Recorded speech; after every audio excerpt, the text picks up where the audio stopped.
شروع اس پاک پروردگار کے نام سے جس کے قبضہ قدرت میں آپ کی اور میری جان ہے۔ تمام دیکھنے اور سننے والوں کو السلام علیکم۔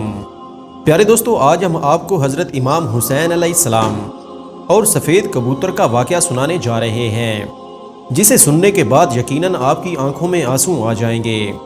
61 ہجری 10 محرم کے دن جب کربلا کے میدان میں حضرت امام حسین علیہ السلام کا سر تن سے جدا کر دیا گیا، جب آپ کو شہید کر دیا گیا، تو یزیدی فوج امام حسین علیہ السلام اور ان کے ساتھیوں کو بے گور و کفن کربلا کے میدان میں چھوڑ کر کوفہ اور شام کی طرف چل پڑے۔ تو یوں رسول اللہ کا نواسہ زمین کربلا میں بے گور و کفن پڑا تھا۔ اتنے میں پورے آسمان پر اندھیرا چھا گیا۔ لوگ سوچنے لگے کہ رات ہو گئی ہے۔ آسمان پر ستارے آپس میں ٹکرانے لگے۔ کہا جاتا ہے کہ اس وقت آسمان سے خون کی بارش ہوئی تھی، یعنی حضرت امام حسین علیہ السلام کے غم میں آسمان بھی خون کے آنسو رو رہا تھا۔ 61 ہجری 10 محرم کی شام کو ایک کبوتر کربلا کے میدان کے اوپر سے گزر رہا تھا۔ اس نے دیکھا کہ کربلا کی تپتی ہوئی زمین پر نواسہ رسول صلی اللہ علیہ وآلہ وسلم کا جسم مبارک میدان میں تنہا بے گور و کفن پڑا ہے۔ وہ کبوتر چیختا ہوا نیچے اتر آیا اور دوسرے پرندوں کو کہنے لگا کہ قیامت آ گئی ہے، امام حسین علیہ السلام کو شہید کر دیا گیا ہے، اور رسول اللہ صلی اللہ علیہ وآلہ وسلم کے خاندان کا خون کربلا کے میدان میں بکھرا پڑا ہے۔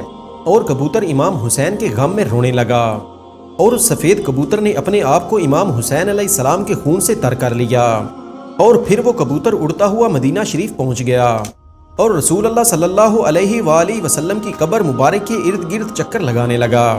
اس کبوتر کے پروں سے خون کے قطرے ٹپک رہے تھے۔ مدینہ میں جب لوگوں نے اس کبوتر کا یہ حال دیکھا تو وہ حیران و پریشان ہو گئے اور آپس میں باتیں کرنے لگے کہ آخر یہ معاملہ کیا ہے۔ اس کے بعد جب مدینہ کے لوگوں کو حضرت امام حسین علیہ السلام کی شہادت کی خبر ملی تو اس کے بعد لوگوں کو سمجھ آ گئی کہ یہ کبوتر سب سے پہلے حضرت امام حسین علیہ السلام کی شہادت کی خبر روضہ رسول پر پہنچانے کے لیے حاضر ہوا ہے۔ دوستو، تاریخ میں لکھا ہے کہ مدینہ کے باہر ایک یہودی رہتا تھا جس کا نام سیام تھا۔ اس کی ایک لڑکی تھی جو ظاہری شکل و صورت کے لحاظ سے بہت خوبصورت تھی، مگر اچانک اس کو کوہڑ کا مرض ہو گیا، جس کے بعد اس کے ہاتھ پاؤں اور آنکھوں نے کام کرنا چھوڑ دیا۔ اس لڑکی کی یہ حالت دیکھ کر اس کے محلے کے لوگ بھی اس لڑکی سے شدید نفرت کرنے لگے کہ کہیں یہ بیماری ہم کو بھی نہ لگ جائے۔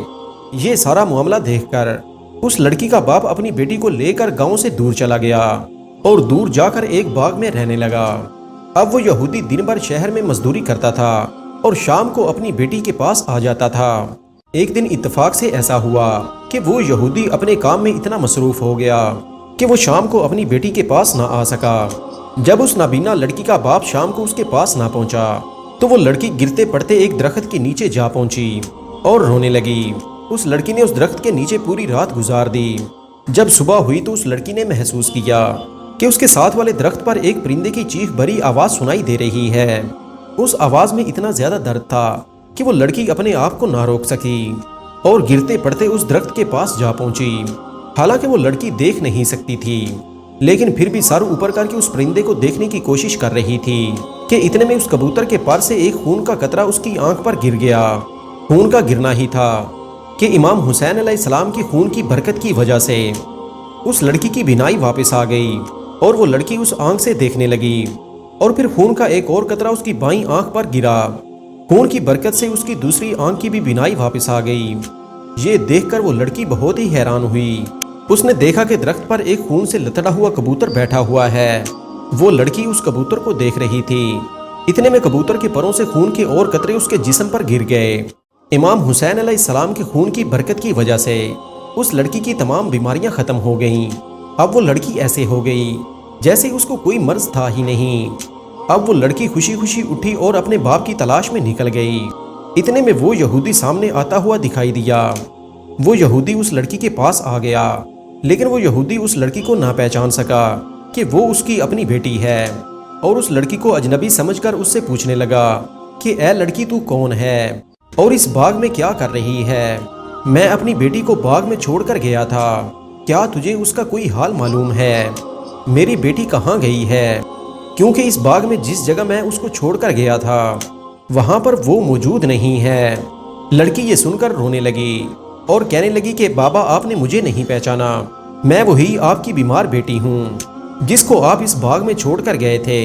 یہودی یہ بات سن کر بہت حیران ہوا اور اس کو اس بات کی اتنی زیادہ خوشی ہوئی کہ اس کی آنکھوں سے خوشی کے آنسو ٹپکنے لگے، اور یہودی نے اپنی بیٹی سے کہا کہ تمہاری یہ بیماری کیسے ختم ہوئی؟ اس لڑکی نے اپنا سارا واقعہ سنا دیا اور اپنے باپ کو اسی درخت کے نیچے لے گئی جو کبوتر امام حسین علیہ السلام کے خون سے لتھڑا ہوا تھا۔ ابھی بھی وہ اس درخت کے اوپر بیٹھا ہوا تھا اور روتے ہوئے دردناک آواز نکال رہا تھا۔ یہودی نے اس کبوتر کی جانب مخاطب ہوتے ہوئے کہا کہ اے مبارک پرندے، تمہاری اس دردناک آواز کے پیچھے کیا راز ہے، اور تیرے پروں سے ٹپکنے والا مبارک خون کس کا ہے جس میں اللہ تعالیٰ نے اتنی برکت رکھی ہے؟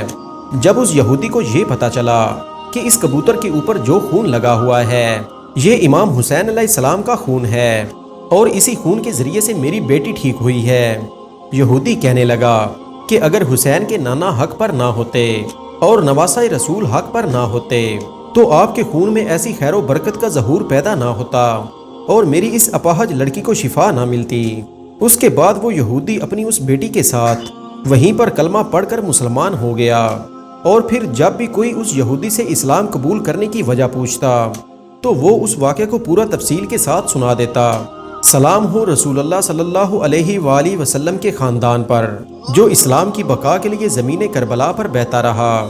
آخر میں دعا ہے کہ اللہ پاک ہمیں زندگی شان والی اور موت ایمان والی عطا فرمائے۔ دوستو، امید ہے کہ آپ کو ہماری یہ ویڈیو پسند آئی ہوگی۔ مزید اس طرح کی ویڈیوز دیکھنے کے لیے ہمارے چینل کو سبسکرائب کر لیں۔